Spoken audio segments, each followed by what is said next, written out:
In this video, you will learn how to add aggressive hits, which I think are a perfect way to add intensity to music videos. So let's get into it. Yo, I steal money, make money, spend money on burners. 9 out of 10, I'm packing and it's making them nervous. She look good on the gram, even better in person. I ain't got time for a link, though I'm OT working. Yo, I steal money, make money, spend money on burners. 9 out of 10. I do have some footage lined up over here. Yo, I steal money, make money, spend money on burners. 9 out of 10, I'm packing and it's making them nervous. She look. Okay, so around somewhere like here, if I go to my audio and hit L twice, I can see the waveforms. So I do know that for a fact there is a 808 over here. So just drag this comp marker pin, you can place it over here. Okay, now I do have some 3 markers which show me where the 808s kind of go hard. Around somewhere like here, you can just start. Let's start by something simple. Let's start by adding an adjustment layer. I'll add something for just 1 frame. For 1 frame only, we will add some effects, add a minimax, and then we can also add something to bring some distortion. Let's go with the distort chrome. Okay, sorry, I meant the distort RGB. Let's increase the blur length up to around 800. Let's reduce the amount to about 200. Okay, something just a bit simple, or I can just bring it up to 500. Then increase the value for the minimax. Set it to horizontal, just the horizontal. That's a pretty simple one. Yo, I steal money, make money. And then probably let's add some curves to add some intense sort of contrast. Okay, that's just a little bit of contrast. That's a weird S curve. That's not even an S curve. That's a weird curve, but it will. Yo, I steal money, make money. Okay. Yo, I steal money, make money. So it's just. Yo, I steal money, make. Just something small that adds some detail over here. These are just small frames that you can use to add this kind of intense to the videos. Now let me just make it a little bit better. Real quick, just add another adjustment layer, extend it a little bit. Now again, for this small adjustment layer that goes on for 1 frame, you can duplicate it several times, maybe like twice, and just bring it somewhere else in your scene. So I think I'll bring it to this other 808 over here, push this other adjustment layer further. Money on burners, 9 out of 10. And I think I see something else that you can also add on to this. Maybe add some lens distortion, CC lens or a CC lens. Yeah, set it about 140, and you can see it's a bit different from the first one, but it will make the job work. Yo, I steal money, make money, spend money on burners, 9 out of 10. Okay, those are just some small ones. Now let me just make this a little bit better. Now on this one, let's add a transform. Hold Alt and add a position keyframe so that it lets you add an expression. Put something like wiggle 8 to 60. I think I'll try a higher value that is not 60. 9 out of 10, I'm packing and it's. Okay, you can see it kind of shakes up the video. 9 out of 10, I'm packing and. Okay, let me just bump it up a little bit further. Let's go 130. 9 out of 10, I'm packing and it's. Okay, that's a bit intense. Now once you have that, increase the scaling, okay, so that you don't see these black edges. Turn off the comp shutter angle, put yours so that you have a lot of shaking and intensity over here. 9 out of 10, I'm packing and it's making them nervous. Okay, just up to right here. So he says up to when I crack and I'm making them nervous. 9 out of 10, I'm packing and it's making them nervous. You look. Okay, that's really 9 out of good. 10, I'm packing and it's. Okay, now you can leave it as it is. I will work with it as it is. You can even use this over and over. Now you can even twist this up a few notch. Okay, add a sapphire flicker. Now we can bring in some intense lights. Increase the amplitude since it's at 0.2, put it at around 0.4. Increase the wave amp a bit up to around 1 point something. I think I'll leave it up to 1.3 ish, and I think you'd see the difference. Burners, 9 out of 10, I'm packing and burners. Yeah, I think the results speak for themselves. Burners, 9 out of 10, I'm packing and burners, 9 out of 10, I'm packing and. Yeah, I'll just let it be as it is. Now you can optionally go for something else. Okay, so we do have the transform. Now we do have the sapphire flicker. You can add some kind of gothic look onto it. Just add a sapphire hotspots. I think sapphire really comes through when you're trying to make these drill like or these effects that add intensity. I would keyframe the threshold. Maybe from this point, maybe 0.5 is good. Let me delete this one. Push this 0.5 to my right. Have it start at 0. You don't even need to edit the graphs or anything. 9 out of 10 I'm packing and it's making them nerve burners. That's really simple. You can use either of them or just use one by one of them if you don't like, or if you want to save more time. If you do have my FX Essentials, that kind of solves everything in 1, 2, 3 clicks. You can get such a look with these intense hits gothic. Nerve burners, 9 out of 10 I'm packing and it's making them nerve. Okay, so just a simple drag and drop and you kind of get away with it. You can also do these paddles. I have the paddle first, which I'll actually show you how to do them. Nerve burners, 9 out of 10 I'm packing and it's making them nerve burners. 9 out of 10 I'm packing. Okay, that's a very simple one. Or else you could go with this. I think I loved the paddle best much more. Just a little, just a sec. 9 out of 10 I'm packing and it's making Yeah, just burners. 9 out of 10 I'm packing and it's making them nerve burners. 9 out of 10 I'm packing and it's making. Anyway, I need let me show you how to do this kind of manually. Before I get to the paddles, I'll show you how to do like with a warp bubble. Add a warp bubble over here. I just feel like these are some good ways that you can add intensity to these videos. Add a keyframe for amplitude and frequency. Hit U as it goes on. Let me just extend this keyframe a bit. As it goes down, make this go down to 0. Make this go down to 0. Ensure the amplitude and frequency keyframes, they don't end at the same damn time at the end of here. Just get your amplitude to end a little bit earlier than the other one. Do this to your graphs.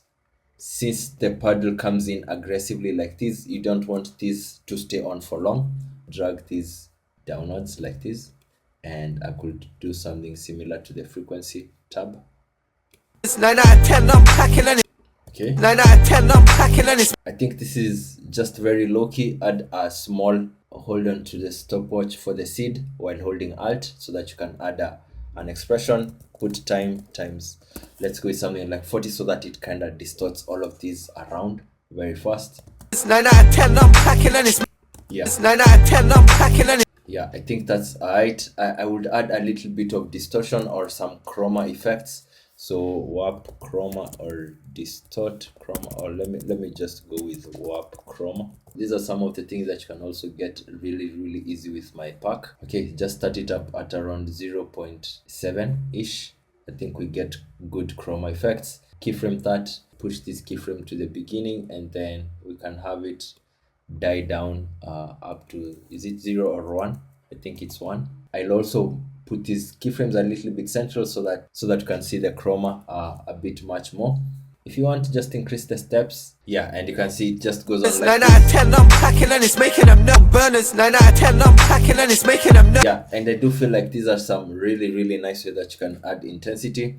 I was to show you how to do with the paddles. Before I do that, there are some of the things that you can also do. Maybe if we are going from this clip into this clip, we can have this clip drop from up top coming down, and it's very easy. Actually, just add a transform, keyframe the position, hit U, push that to your right, and then start the clip up. Make sure you use your own shutter angle, so deactivate the use composition shutter angle, which means I'll need to lift this up a little bit more.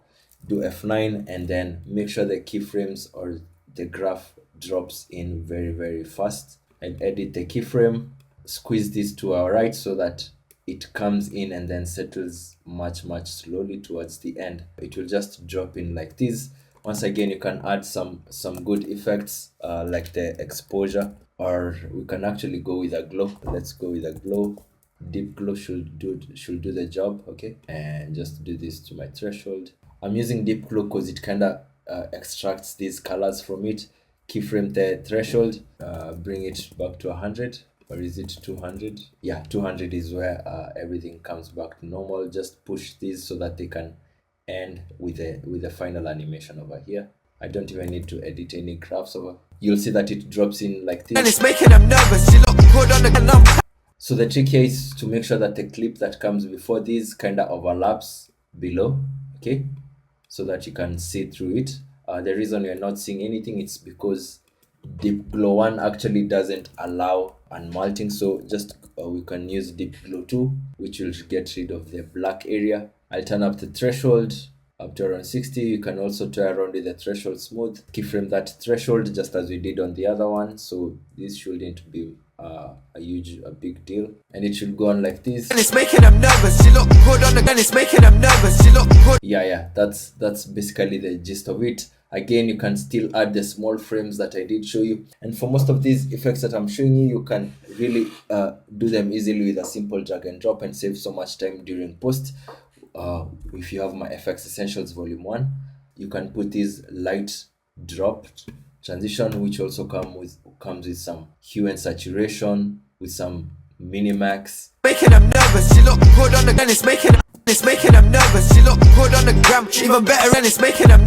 I can also add the heavy drop. I need to be here so that I can drop. I need to be here on the clip itself so that I can drop the preset. Gram, even better, and it's making them. Just as I showed you, since it will show this black, it just means that the clip that you have should kind of overlap beneath this. So here we have the light drop, and then we have the heavy drop transition from my FX Essentials.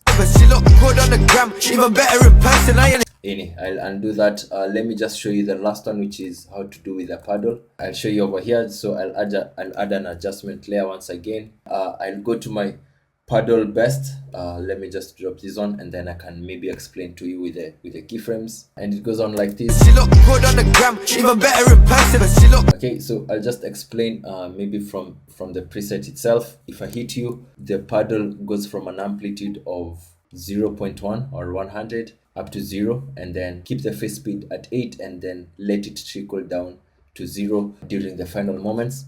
And you need to be editing your graphs quite a bunch of times. You can see my graph needed to be very, very fast in the beginning and aggressive. I don't think we needed any keyframes for the face speed. Yeah, we don't need any keyframes for the face speed. With the warp paddle, I feel like it kind of makes things easier. And then with that, add these other effects, the warp chroma, the minimax, the exposure, all of the small things that I've showed you over this video. Good on the gram, even better in person. Yeah. So that's some of the things that you can do with the warp paddle. It's more or less like what I did with the bubbles, but just applying it a little bit differently. Now, somewhere around here, I'd do a blur more curves. Since it transitions into him like this, I want to keyframe the Z distortion so that you can zoom in, and then I can move this point around the subject. Let's put it near his head. Pause. Keyframe the Z distortion. As it goes on, as the video goes on, put this back to 0 or 1. It's actually 1. The more you keep on adding these effects, you kind of learn the gist of them. F9 here. Better in person, I ain't got time for a gram. Yeah, so better in person, I ain't got. I think once it comes in like this is just a simple one. I would even pre-comp it. I would kind of do the same thing that we did earlier on in the video where we added some shakes. So I'll just add the intense hits from my presets with an adjustment layer, definitely, so that you can keep the rawness and keep the properties on these, so that you can also kind of move around this adjustment layer depending on where we can fill the bits.